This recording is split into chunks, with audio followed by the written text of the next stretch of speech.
Welcome back. We continue right here on the Ireland Contracting Nightly Sports Call. Bob Pompeani, Gene Collier on the Bordas and Bordas hotline. You know the number. Call it 412-575-2600. And the finals in. The Blackhawks have ended an 8-game losing skid at the hands of the Penguins. 6-3, all 3 goals by Brian Rust. Penguins lose in regulation. They will come home to take on Boston and LA over the weekend. But holiday shoppers out there, we have something for you. December the 28th. It's after Christmas. You're looking for something to do, some holiday jingle? Gene has an answer for you, Gene. Sure. Friday night, December 28th, Arcade Comedy Theater at Liberty Avenue will be there for a 9 o'clock show that Friday night. Me and Sean Collier, 2 generations of wise ass, 1 low price. We'll be thrilled to see you. So come on down and check out Gene and Sean in concert. That's going to be fun. I plan to be there. At least I hope if my schedule's free, I'd like to do it at 9 p.m. That'll be one. All right, let's go to our lines. We got him jam. Waylon in Washington. You're first up. Hey, Waylon. Hi, Bob. Hi, Gene. Hey. Hey. Listen, I appreciate you guys, just like I appreciate Chris Boswell. You know, I'm sure you've already heard it. We've shanked a few here. Is that a slap? Yeah, well, didn't the Steelers have a timeout? Sixers is the rain in California. I mean, they just ran him out in the field with chaos right there. I know we were all excited They about could have used that timeout for that reason, and it would be reverse icing the kicker, instead just calming everything down and giving him some time to think about it. Yeah. Now, I don't know if that's good or bad. If they had done it, Wayland, Gene, and if it had failed, they would have been criticized for that move. That's just the way it is. I got you. Right.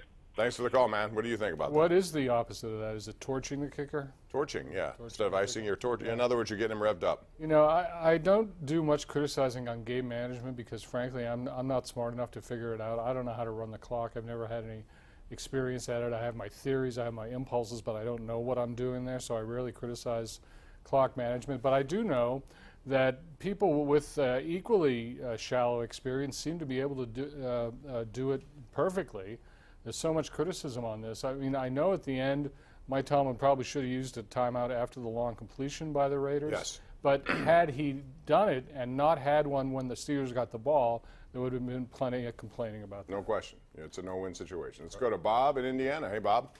Hey, thanks for taking my call. Sure. Bob. Hey, two comments or 2 questions. One is, why do you think the Pirates dumped Nova and got nothing in return? Money. But they didn't get nothing in return. They never get nothing for what they asked. You know, they get rid of stuff. I understand they're dumping the contract. Bill Brink pointed this out yesterday when he wrote an article. I thought it was a good point. When they got rid of Charlie Morton, it was to save $7.5 million. He had not deserved, he wasn't pitching well. I get all that. But they got really nothing in return. And I think this is one of those. Now, having said that, they have an opportunity to go out and do some things in free agency if they so choose, and I think they should start choosing. Do you? Well, they should better start doing something because they're going to start losing more fans than they did last year. But another thing on the football end of it, as much as I know about baseball, I'm not so bright on the football end of it. But when it comes to kickers, what designates between, say, the kicker, Boswell and Barry? I mean, can Barry do any kicking, or is that a completely different type of a kick? He's done it before, but way a long time ago, and he's not going to do that. So that's not even happening. Barry has place kicked before? In high school. Oh, is that right? Yeah. I mean, that kind of stuff. But it's like probably all of these guys have played different positions. That doesn't mean in a pinch you're going to say, okay, Villanueva, go in and quarterback. I appreciate that question, but we're so deep into specialization now that we have people, assistant long snapping coaches. So it's. Let's go to Mike in Oakland. Mike, you are on the air right now. Bob, you're sounding really good today. I'm happy to hear that. I don't hear any coughing. It's gaining steam. I'm not trying to jinx you, all right? You might jinx me. You sound good. Listen, quick comment about the Steelers, and I want to talk about the Pirates briefly. I just read somewhere, and is there any wonder why the Steelers' defense has been pretty terrible in their secondary? I heard that Tomlin, since he, in 2007, became the coach, he drafted 14 cornerbacks, and only William Gay, the first one he drafted, received the second contract. Everyone else has not, and Burns, obviously, is probably not going to get one either. So, once Polamalu retired, pretty much was pushed off the team, is it any wonder why our secondary is not good? I mean, they don't have anybody that can cover anybody, and these drafts haven't been good. So that's my quick thing about the Steelers. But I want to mention the Pirates. And I want Gene's opinion because, Bob, no offense, I love you, but you're an optimist. You keep thinking the Pirates are going to spend money in the offseason. I do. Well, they have to, don't they? They have to, but this is Pirates. This is Bob Nutting. All right. He has Neil Huntington to go out and spin for him. He doesn't spend money. So I wanted Gene's thought. Right. Do you really think, Gene, that dumping Nova and a salary dump, obviously, how is this making this team better? The payroll is going to be lower. We're getting these retreads in to replace Polanco, and they're not doing anything. I mean, how could fans be excited about this? I'll hang up and listen. Thanks, Mike. Appreciate guys. it. Go ahead, Gene. Yeah, thanks for your call.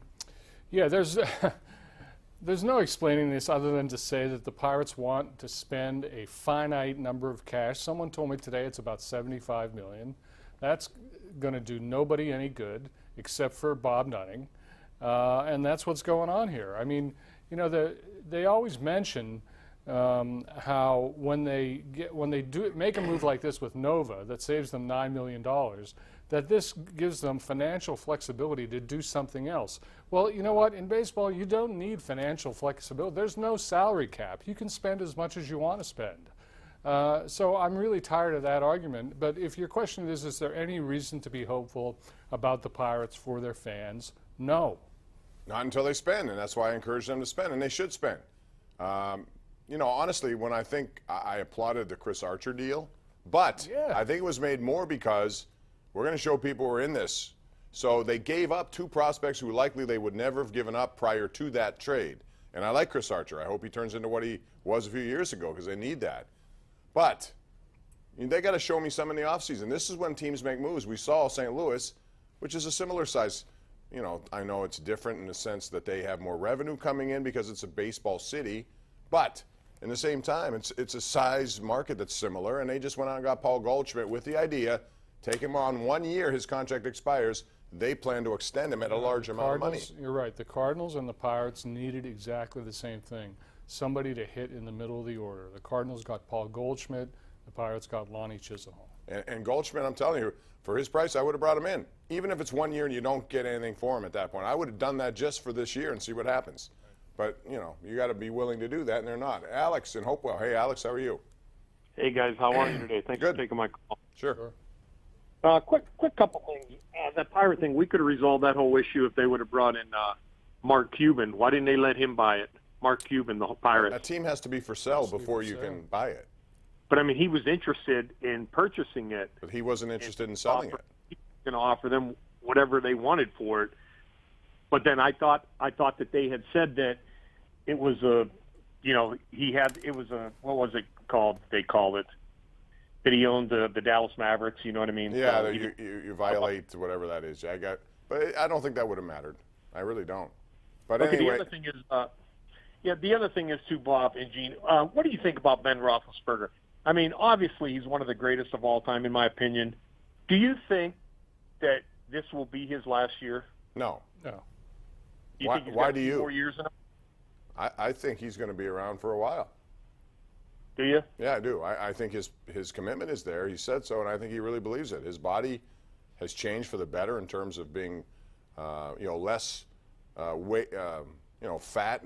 Not that he had a lot of fat, but his body mass index is pretty good from what I talked to him about earlier this year. So Did you really? I did. Just body. He looks great. I mean, you see him. He's really committed to that. So I think he maybe take a page from Tom Brady's book. Ben's one of those guys that is like so many Steelers. Whatever their height and weight is, the day they report when they're a rookie, it stays that way until they leave the team. It's kind of like we do here. Except for him, he was 6'5" and 241 for about 13 years. The last couple of years, he's been down to 240. Yep. Now, the next time you talk body weight mass index with him, ask him why he decided to lose that pound. I don't know. The pound makes a difference. By the way, what did you weigh in when you started your career? Oh, about 210. Really? And what are you now? About 210. 210. Yeah, I'm the same way too.